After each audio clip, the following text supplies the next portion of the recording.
right, welcome to another episode of Piecing It Together, the podcast where we take a look at a new movie and try to figure out what movies might have inspired it. And today on the show, we got kind of an easy one, to be honest with you. We're talking about Crime 101, a movie that absolutely wears its influences on its sleeve, but that is no reason not to talk about it. We had a great time getting into some of those puzzle pieces with guest Wes Clark, a filmmaker who has his own film out right now called How to Start a Cult in 5 Easy Steps. We had a lot to talk about on this one and a fun conversation coming up here in a second. Before we get to it, I do want to remind you, as always, to make sure you are subscribed to Piecing It Together wherever you listen to podcasts. You could follow us on social media at Piecing Pod. And don't forget to join our Facebook group, Popcorn and Puzzle Pieces, where we continue the conversation about all the movies we talk about here on the show. And with that said, let's talk about Crime 101. So, a little inside baseball for anyone listening to the podcast right now. There's police outside, and I hear sirens going. I feel like we're doing this podcast in like 4DX right now, Wes. Sounds like a perfect opportunity for the police in this case. Oh yeah, absolutely. We need that to set the tone here. Before we get into Crime 101, it is Wes Clark's first time on the show. Wes, tell my audience a little bit about you and what you do. Yeah, no, thanks for having me. I'm Wes Clark. I'm a filmmaker. I'm 24. My first movie just came out, How to Start a Cult in 5 Easy Steps. You can Google it. Our SEO is doing fantastic. And then actually this past week, I sold my second movie to Terror Films, which is The Psychic Files, and that should come out later in 2026. So some early success making my own movies, not quite a $90 million crime heist movie yet, but we're getting there. So yeah.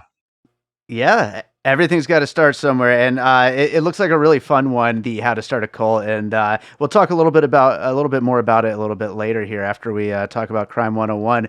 But going into this movie, you had picked this one as one of the many movies. It's weird this year. I feel like we're already off to such a great start with just like bangers in the movie theater, and it's so exciting. I feel like I want to kind of start this conversation before we start getting into the puzzle pieces about the fact that we're getting all these actors who are normally associated with all these superhero movies, but they're in a meat and potatoes action crime movie that's in movie theaters. It's very exciting. Oh, unbelievable. I mean, what we really need now is Robert Downey Jr. to do something new. But yeah, I mean, I think we lived through this COVID moment where it was all superhero movies just because it's essentially the only thing that could get made. They had the funds to just do whatever they wanted, even though there's COVID. And I think you're now starting to see some other players, Paramount making big moves, Sony making big moves, both of them involved in this project. So, more and more you see these big actors saying, hey, let me maybe step out of my comfort zone, maybe do like a little McConaughey where, you turn down a few of those roles that you're known for and you wait for the big one to come. That has almost always paid off. So I'm here for it as a movie lover. Absolutely. And Hemsworth is somebody who obviously was kind of born into this whole, the superhero thing. And so it's like, I'm sure he's just absolutely relishing getting an opportunity like this. And I feel like everybody who's seen this movie, whether you love it, don't like it, wherever you fall on it, I think everybody is like, oh yeah, Chris Hemsworth could definitely lead a movie. Like he's doing great work and he's done great work up until this point. He just doesn't seem to get that many opportunities to pull something like this off. We've seen Mark Ruffalo, we've seen Barry Koeghan, we've seen Halle Berry, and lots of great stuff outside of that whole superhero world. But Hemsworth, it's great to finally see getting to do something. I completely agree. I do think though, it's funny. I think that those productions, they just take forever. And I think those contracts are multi-movie contracts. So I'm willing to bet that he has just been wrapped up in Marvel so long that he had, quite frankly, nothing worth doing. And the other thing too is like if you're a manager or an agent of his and, Marvel's coming around saying, hey, 20 million a pop. Hey, I get 20% of that 20 million. When you get a $5 million offer to do something much cooler, but, you're only going to get, maybe $1 million, which is nothing to these people. They're like, don't take it. It's not a good script. So I think the incentive there is that big money move. But I'm glad that he said yes to something. I'm always here to see what he's doing. And quite frankly, his brothers too. I think the whole family is, they're made for the big screen. Those guys look like, real life Thor, quite frankly. Yeah, totally, totally. Well, let's start getting into it. What do you have for your first puzzle piece here for Crime Yeah, so 101? I want to go to American Animals first. I This is the Mm-hmm. director's big first crime movie. So that's Bart, Layton.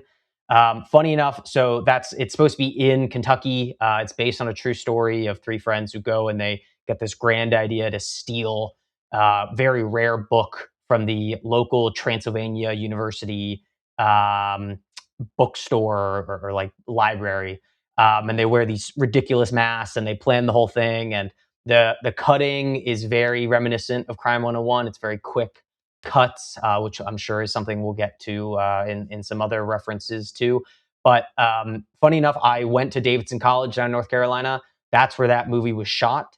So Mm, that movie has a very real sense. Like it feels like a college campus. It feels like a library. It feels like old books. Everything has this kind of tangibleness to it.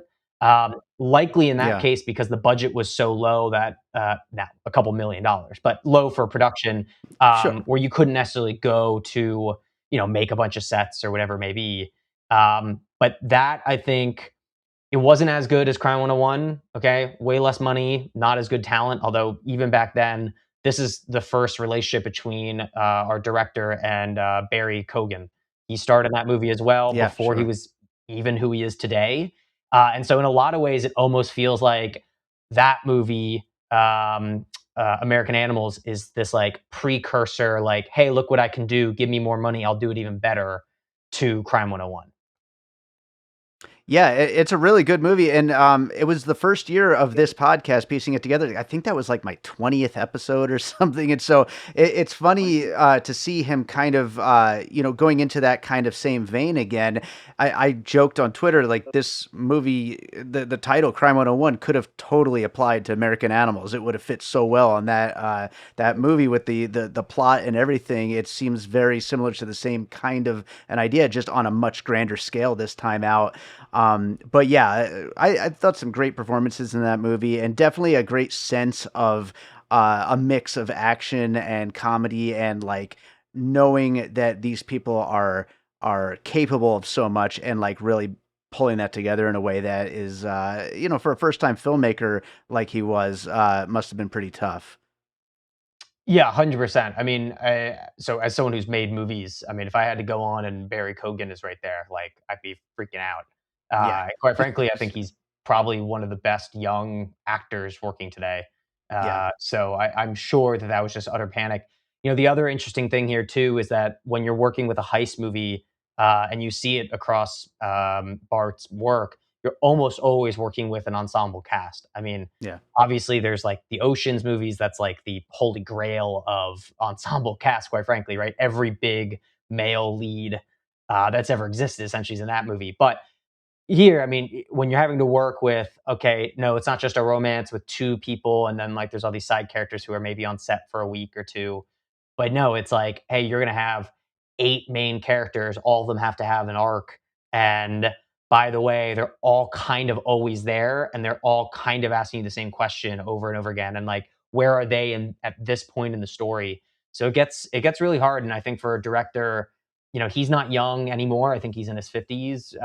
But for filmmaking, quite frankly, most people don't get their start until well into their 30s, maybe their 40s. And so being 50, 51, whatever he may be, as a director, like that's pretty young. Like you have another 30 years of a career left to go. Yeah. So Yeah. pretty impressive, I thought.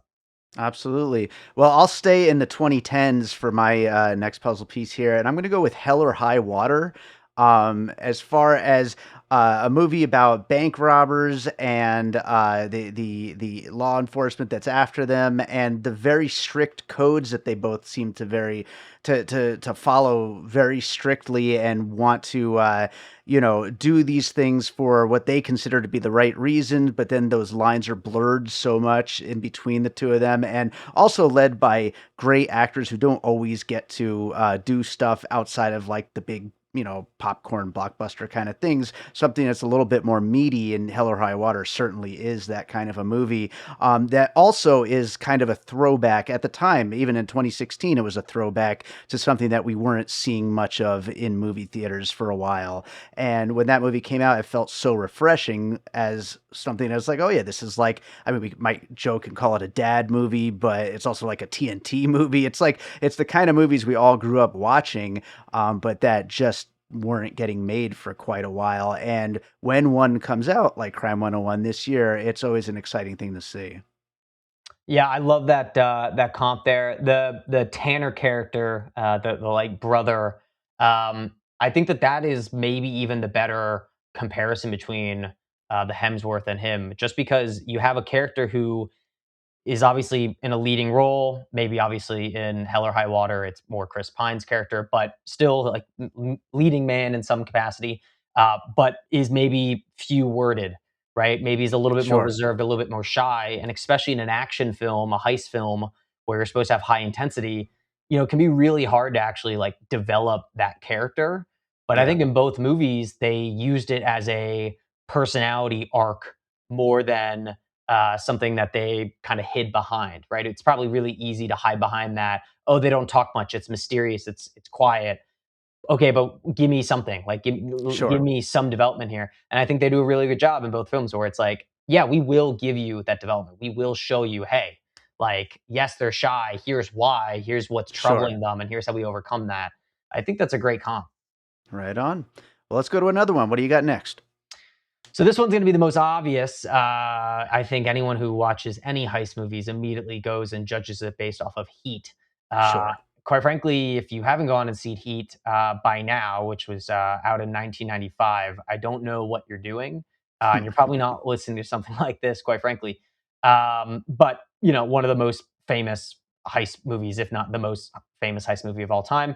Obviously, Al Pacino, Robert De Niro, John Voight, Val Kilmer. I mean, Jesus, I'm on their Wikipedia right now. It's just everyone and anyone, quite frankly, is in that movie. I think they're coming out with a new version of Heat, an upgraded Heat one. two. Heat Heat two, because 2. yeah, the writer did write a second one, and yeah, Christian Bale was just announced this morning. I think is going to be in it. So Okay, yeah, I did not see that. That will be interesting. Uh, but yeah, I mean, there's so many characteristics here, and I think that what I have seen from Bart Layton's work, the director, is that he clearly has studied the works that have come before. He clearly sure. understands. Okay, this is the medium. This is what audiences want to see. This is what they're expecting. And what I really appreciate about him is that a lot of modern writers and directors, they will look back and then they'll say, okay, that's the old way. How do I do it a new way? And I actually think what he did instead was that's how they did it then. It was better than anything that's ever been done. Let me do it again. Yeah, Uh, sure. and I appreciate that because, quite frankly, as Tarantino says, like the best filmmaking is just stealing. You're just stealing from anything and everything that you've ever seen and consumed and read and watched and whatever and heard. And so I think the similarities here for me is probably twofold, maybe three. I think character development is done in a similar way, okay, where you're not given all the information right up front. Let it have some breath, let it develop, cut between the ensemble cast, right? See where the bad guys are, see where the good guys are. Oh, maybe they're not good guys, maybe they're secretly bad guys. I think another one is being that LA location really roots Sure. both of them. You Totally. really get that true cultural feeling of one of the most famous cities in the world. And then I think the cutting. How do you tell a story in frames? Okay, how do you tell it in terms of shots? A lot of movies these days, especially if you're going on Netflix or Amazon or whatever, they're shot for coverage, which just means we have a wide shot, we have a medium, we have some close-ups, and that's kind of it. In these better movies and Heat, and any really great movie back from 1990s, 80s, whatever, they didn't view it in terms of coverage. They viewed it in terms of I don't need a dialogue point here. If I cut up close to his eyes and he looks left and now I cut to something else, I know that he's looking in that direction, right? I don't need him to Yeah. go, "What's that?" Like, you don't need that. So I think Yeah. that Bart really took that from Heat, allowing the camera to do some of the investigative kind of mentality um, that Crime 101 showed. Yeah, and if you're gonna learn from somebody, learn from Michael Mann, right? Like that's a good plan right there. I'll actually just jump right on top of Heat and also throw Thief into the mix here, and stick with Michael Mann. As far as like you already mentioned, this character very silent, very stoic, but really good at what he does, and maybe not good at anything else. Something that I think we could really kind of like point back to what Michael Mann was doing with Thief and with that character, and how this person who this is their life, and this is they don't really know anything else outside of that, and they're really good at it, and that's why they stick to it. Like it's a crutch as much as it's something that they are great at. But then also you can talk to just how slick this movie is. I mean, Crime 101, I was like, thank God things are lit in this movie. Like movies are just not lit anymore. And like some of those scenes and the chase sequences and some of that stuff was all done in a way where you are just seeing and feeling all that action, and it really made the thing like elevate to a level that we just don't see that much anymore. Yeah, I mean, production value, through the roof. Like you were saying, being able to see things, unlike Game of Thrones finale, Mm, you know, it like that's just a sign of actually a cinematographer who knows what they're doing, quite frankly. yeah, And being able to, again, being able to tell the stories in frames. You don't need to come out with everything. And what's so reminiscent of that is all of the night scenes with him and his handler, let's say, whatever that character is, where it's like, he's giving him the things to go after, and then obviously turns into an enemy later, not to spoil it. But I like being able to shoot those shots in a crowded area with a lot of noise. It's night. Like it's a very complicated shot, but I thought every single one of those scenes hit, and they were very quick. You don't even realize maybe it's a 30-second scene, but you're taking away so much information from them. yeah. I mean, again, just really, really well done. Really great stuff there. Well, we went with Heat, we went with Thief. What do we got next? I have another one, which is going to go more to the cinematography, which is Zodiac. It's also a Mark Ruffalo movie. It's from 2007, and it's technically a thriller, but there's also some crime. It's not a heist movie, though. The reason I cut to this is it is shot in a way that is, again, just very enticing. It keeps the rhythm. It's almost musical in a weird way where like it's not corporate feeling. It's not like, oh, they kind of airmailed this in and they didn't really care about it. It's very clear that someone intentionally went through each and every shot, got it down right. And what really stood out during Crime 101 is the chase scenes in any kind of vehicle, whether it be on the motorcycle, whether it be on the car, whether it be whatever. When I watch Fast and Furious, right? For me, it feels like they are putting 100 cameras down on a racetrack and they're just going to go do the stunt. And then the editor in the end is just the one deciding. Okay. Hmm. Here, and what Zodiac does really well, and again, very different movie, and I get it's kind of a weird choice, but what this does and the chase scenes did is it was able to pick, hey, we're gonna want this shot, we're gonna want this shot. The eyes need to look left. He does the shift here. He's going to the wheel turns here, and each and every decision is telling a story almost on its own in a Yeah, way where the story has, I would have to guess, far less dialogue than most movies today. It is not a wordy movie at all, and I really appreciate that. And I think that's something that Zodiac does too. Is it the economy of words is at pretty much a maximum.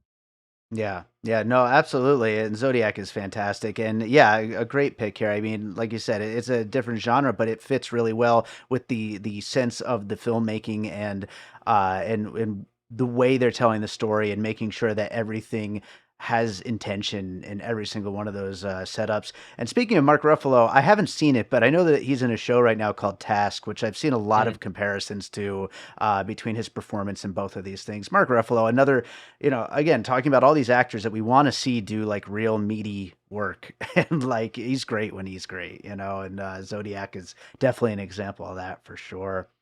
I'm gonna go with, and a lot of this is gonna mirror what I was just saying with Thief, but I'm gonna go with Drive for my next puzzle piece. Mm. Nicholas Winding Refn with Ryan Gosling, and again, like these are like very stoic characters who are good at this thing, and they're just pretty much not good at other stuff, at being a person. When Chris Hemsworth is faced with this potential romantic relationship with Monica Barbaro's character, and how he just kind of squanders it, and like he's just not good outside of this one thing that he's just so damn good at. And then also we can, speak to the, again, just the look of the film, and the great score and all that kind of stuff that like just makes the movie exciting to watch. But to see this character who is just they need a little help outside of their day job, so to speak. Great comp. Again, the driving scenes very much up there. I do the biggest for me between those two movies is the moral question for both characters. Right? You have this kind of new view, and as someone in the industry, I've like literally heard this from production companies, from studios, where, oh well, hey, it's a horror film, like it don't think that hard, or hey, yeah, it's an action film, so like, hey, I know, at page 50, let's just kind of remind everyone what's going on. Uh, Drive and Crime 101, like both, they're giving their characters legitimate backstories that are Yeah, interesting, that are relatable, right? And maybe are ones that also you don't hear much about, but sure. yet you can relate to, right? Chris Hemsworth's character of being in the foster system, like I wasn't in the foster system, but yet, we all kind of know someone who doesn't have that much family, or maybe you don't have any family. And so, like, you're able to know that story, understand what it means, and then kind of relate to it in a weird way. Yeah, Whereas otherwise, if you don't give them that, and I think a lot of movies these days, like, don't really do the due diligence to give that backstory, to give that moral purpose. Why does he want all this money? Because that's a really hollow thing, just wanting a sure. bunch of money. And kind of Drive, kind of the same thing, like kind of a shallow reason. But oh, now he wants to support a family, he wants to support his kid, he wants to whatever. He doesn't have that security feeling. Now I get it. Now I want to watch. And that was such a, I mean, I hate to say it, that that's like an old way of thinking about movies, but I mean, thankfully someone's bringing it back, I guess. Yeah, yeah, it's old and it worked, and thankfully we're getting it again. So yeah. Let's go to one more from you. What do you got? I've got one last one. And again, I'm going to go with a weird one. Reservoir Dogs. Okay. Sure. Okay. This is specifically towards the end of the movie. Okay. So I'm not really counting it for the rest. But once we get into that hotel suite, okay. Once he, and honestly, even Mark Ruffalo's character with Hemsworth in the car driving, where they're having a verbal spat between the two of them, and then, obviously nothing happens, but there's tension. Maybe something's about to happen. And then we get to the final standoff, essentially, in the entire movie. Like, what is about to happen? You got the two rich people on the ground, you got the safe, you have the cop with the gun, you have him with the gun. Oh my god, Barry Kogan's about to come in. You have this one location that's locked off. There are set understandings. Okay, there's Yeah. some unknowns, but we'll uncover that eventually. And I think what Tarantino did just unbelievably well with Reservoir Dogs is he uses that space and the characters' motivations to make it interesting, and to be able to almost hold on the exact same note for a minute, 2 minutes, but not have it be boring, which is Yeah. such a difficult thing. I mean, as a filmmaker, like, I attempt not to do that. I quite frankly don't have the budget to make something that interesting. I don't have the score, right? Because it's more than just the frame in that case. Okay, it's the score, the sound design, how, it has to be like tactile. How does that gun sound? How does moving his arm sound? Because that's not really any sound of that, but there is, right? So it all feeds into this moment where you just cannot look away. Someone's about to get shot, someone's about to make a bad decision, someone's whatever. And I think that between the two movies, again, Crime 101, to its credit, you get down to the end and you're like, well, someone, like, there's no way to get out of this situation without someone dying. And quite Yeah. Yeah. frankly, I think it does something that you're not really fully expecting. Like, you're kind of expecting it, but you're also not. And Sure. I love that. And like, characters surprise you, and other characters don't surprise you. And I really like the decision making they had. Yeah, and to that point of like the sound design and the score and all that, also location and production design, because in both movies, like you feel like you're there stuck in that room. In Reservoir Dogs, you feel like you're stuck in that whatever that place is that they're in, like you're in there. And then in this movie, you're in this ridiculously wealthy person's penthouse suite, and like you kind of get that moral questioning that's going through everybody's heads of like who even deserves to live in this situation, who even deserves to get away from any of this. And so that also like plays into that. But yeah, no, it's a really good one. I was trying to think of something good for that final showdown scene there in the hotel room, so I'm glad you brought up Reservoir Dogs. The only other thing I was going to bring up, and it's funny, I saved both of these for last because they're just such obvious Heat inspired movies, but I just wanted to throw them on the list anyway. Den of Thieves and The Town, just throw both of them on the list, you know. Yep. But they both kind of add to a continuum of these, made for, you could say dads, you could say, like I said earlier, like you're gonna show it on TNT in the afternoon or whatever. Like these movies that are just meat and potatoes action, and but done really well. I mean, Den of Thieves is just so watchable, even though it's so ridiculous. It's so damn watchable. The Town is just a fantastic movie all around. It's probably the best of the Heat, Yep. inspired movies. But yeah, just these movies that they know exactly what they are and they go for it, and they don't like try to update the formula too much. They like know that this is a movie that we all want to see again. Different actors, different performers, throw some little twists here and there, but the same kind of thing, just a straight up great action thriller, involving heists and cops and robbers and the whole nine. It's something that's existed for all of movie making. And of course, it was probably perfected with Heat. So, we're not going to Yes. reinvent the wheel. Yeah, I mean, I meat and potatoes is like the greatest descriptor for these kind of movies. Deep down in all, at least men, maybe women as well, some women, but like at least for men, there's kind of always this question of, you know, oh, could I take that person? Could I run Yeah. faster than that person? Could I Yeah. steal this right now? Could I, like if I got in a gunfight, would I win? Like if I got in a street racing competition, I would win, right? And like Yeah. these like ridiculous questions that you never actually get to play out. And so when you're able to hook in to that kind of almost fight or flight mentality within someone who's watching your movie. And again, I think a lot of it comes down to that tactile kind of sound effects and the score and really hooking into the emotional impact of the person. Yeah. You're able to just bring them along for a 2-hour movie that feels like it was like an hour. And the cutting is quick, but it lingers where it needs to. I love those. The Town is perhaps one of the more sophisticated versions of Sure. these. Den and Thieves, a little bit more straightforward, but The Town, quite a few scenes in there that I think will inspire and has already inspired kind of the next generation of heist movies. These directors who haven't watched Heat for some reason, but did watch The Town, and they'll Sure. reference The Town when really The Town's referencing Heat, and I'm sure Heat's referencing something else. But yeah, I think that that's kind of the more modern version to me. I mean, I look at that movie and I think, oh, how could I make something like that? How can that inspire me? Yeah. No, totally. Well, I think we got into a lot of great stuff here. Any closing thoughts? Anything you wanted to mention about Crime 101 before we wrap it up? Um, the thing that sticks with me the most is the feeling I got when I left the theater. There's some movies that I leave and I am unbelievably disappointed. How to Make a Killing, for instance, this past weekend was awful, terrible Mm, movie.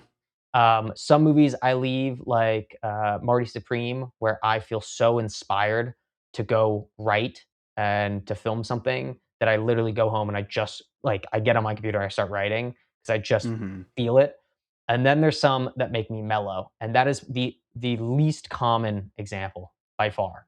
Okay, the ones that are just like warm feeling and they're fun, and I feel entertained, worth the money, worth my time. It's not inspiring anything, but it's just comfortable. It's home. Crime 101 was that for me. It was again meat and potatoes. It was very awesome to be on screen. It was awesome to go watch. I loved it, but it was just familiar. And I don't think that's a bad thing. I think there borderline more movies should be maybe back to comfortable, quite frankly, these days. But yeah, that was kind of how I left the theater. I'm curious if you felt something yourself. Well, yeah, I'll just say I went and saw this. I took my dad to go see it, and I've called it a dad movie multiple times here. He loved this Yep. movie, you know what I mean? And yeah, no, it was a movie that I was just so happy that you know, it's not more than like a 3.5 for me, you know what I mean? But it's like a perfect 3.5. Yes. It's like it's exactly what you want from that kind of a movie. And yeah, it's exciting to see that not get relegated to streaming, which is what most movies that try to give us what we've been asking for all these years end up. You know, that's where they end up, unfortunately. But it's great to see it in a movie theater and see it actually deliver. So very happy about that. Speaking of movies with straightforward titles like Crime 101, tell us a little bit more about how to start a cult in 5 easy steps. Oh, of course. So it's my first movie, debut movie, How to Start a Cult in 5 Easy Steps. It follows Thomas Varley. He's a recent college graduate who has no prospects. He's a bit of a loser, down in his luck, and he wants to improve upon that luck. And so he takes inspiration from his local priest and has a conversation with him. And he comes to terms that there are even bigger losers in the world than him. And he decides, well, maybe I could help them. I could be their savior. I could make them as awesome as I am because naturally, someone without a job and a bunch of student debt is super cool. And as you can imagine, things go horribly wrong. It's a dark comedy. It's a bit of a thriller towards the end. I really like these movies that transform over its arc. It's not just a comedy and everything's funny all the time. No, no. So it starts kind of funny and it ends a little bit more serious. Mhm. And yeah, it's been getting great reviews. Movie John called us unabashedly hilarious. We have 4 stars on Letterbox as of now. So yeah, it's love the movie. I made it 2 days after graduating college, so I literally walked across the stage and then drove back to Philadelphia and started shooting. And then the only last thing I'll say about it is that we got a bunch of distribution offers, which was great. We were semifinalists at Seattle Film Festival and some other festivals, and then we got offers, and the offers were awful. If you know anything about business, if someone comes to you and says, "Hey, we will take 50% of your company for zero money, Mm. but trust us, it'll be really good for you," you should laugh and then call the cops for them to get out of your Yeah. business. So that's what I did. I told them to fuck off, and Nice. we self-distributed. So we're on our own website, how to start a cult in 5easysteps.com. And yeah, it's been going well, doing a lot of podcasts, chatting with people. People have really, really liked it. It's kind of an underground film because people just don't know about it. But you know, more and more people are talking about it, sharing with friends and family, and it's been going great. It's well worth the money considering a lot of movies that unfortunately come out these days. It's much better than some of these $100 million horrible films, quite frankly. So Oh yeah.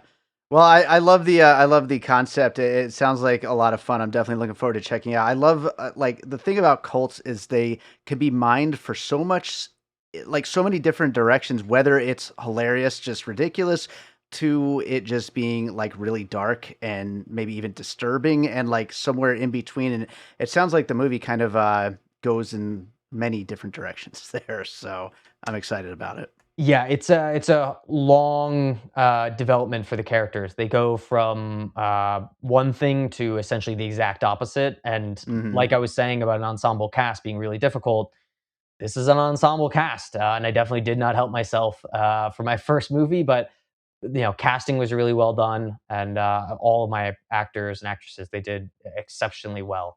So Awesome. yeah, no, definitely go check it out. It's online again, and yeah, tell your friends, tell your family, tell your enemies. Do you want to talk about your upcoming project a little bit as well? Yeah, sure. So my second movie, that's The Psychic Files. So it's a little bit bigger budget, but it's about 2 streamers who go to a haunted psychic for content, and then they get trapped, and they learn the hard lesson that your follower count online is really not worth much when the Wi-Fi goes out. Mhm. And they kind of get hunted, and it's a little bit of like a mystery because they have to kind of figure out how to get out. But it's it's dark, it's suspense, it's a horror film, and hopefully it gets your heart racing for a good hour and a half there. But we just sold now to Terra Films, which is a great distributor, one of the very few distributors that A, I trust, and B, I think does a really good job for their clients. And them as a partner is really, really awesome, quite frankly. A lot of these distributors will take about 200 movies a year, 100 movies a year as their catalog, and then they'll try to do a bulk deal. And so if you're a Mm, filmmaker, that's awful because they don't care about your film yeah. and they're really going to put zero effort in. These guys, shout out to Joe, they take about maybe 25, 30 movies a year, and they will like really push for your project, and get you onto podcasts and interviews and whatever it may be, and you go kind of everywhere. So that one we did the normal distribution, but with a great company, one that I trust, and it's really fortunate. So really excited about it. Should be out later this year, maybe the next 4 to 6 months. Fantastic. Well, Wes, thank you so much for doing the show. Hopefully, we'll get you back again sometime. I always like to ask my guests at the end of the episode, is there another movie you watched recently you'd like to recommend to my listeners?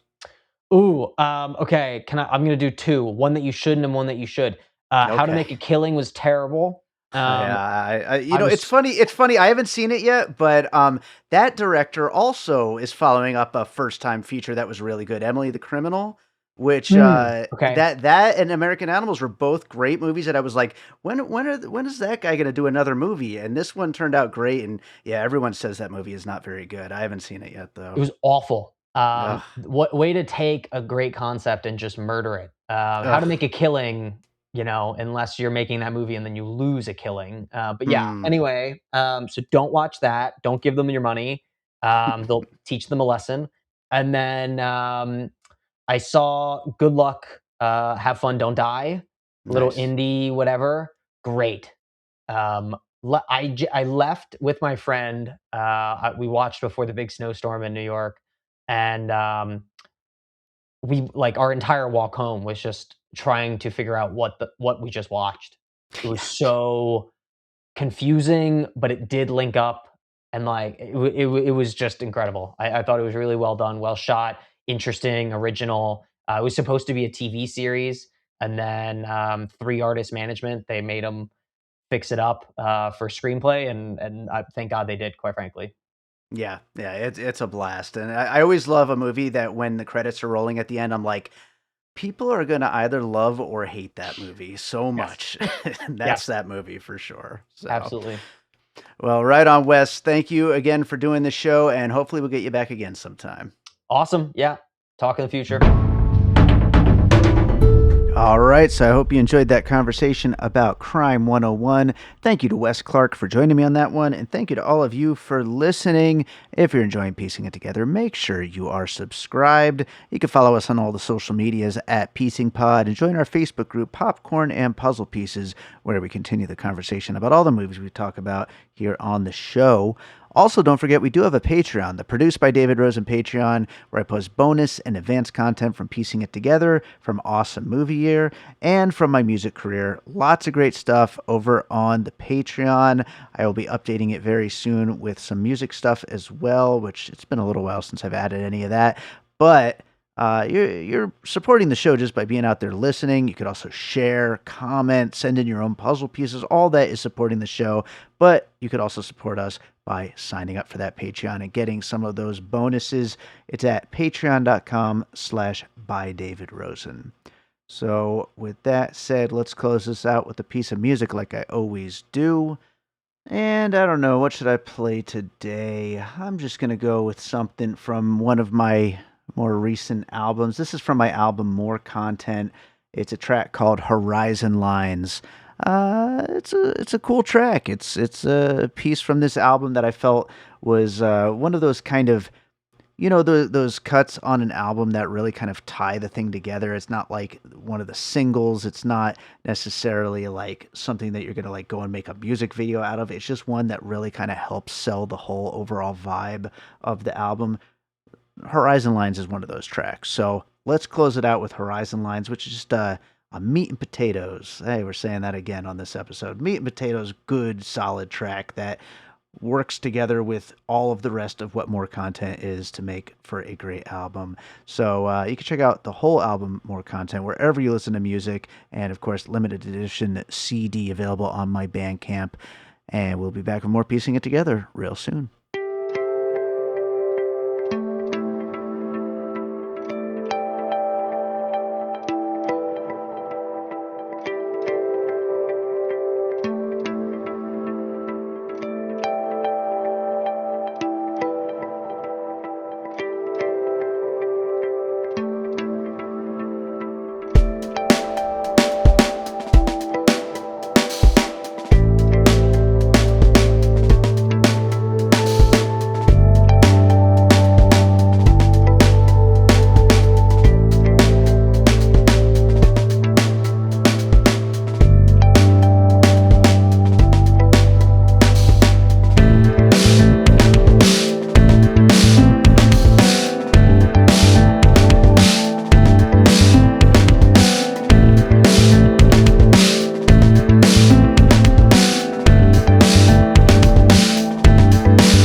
An All Points West production, produced by David Rosen in Las Vegas.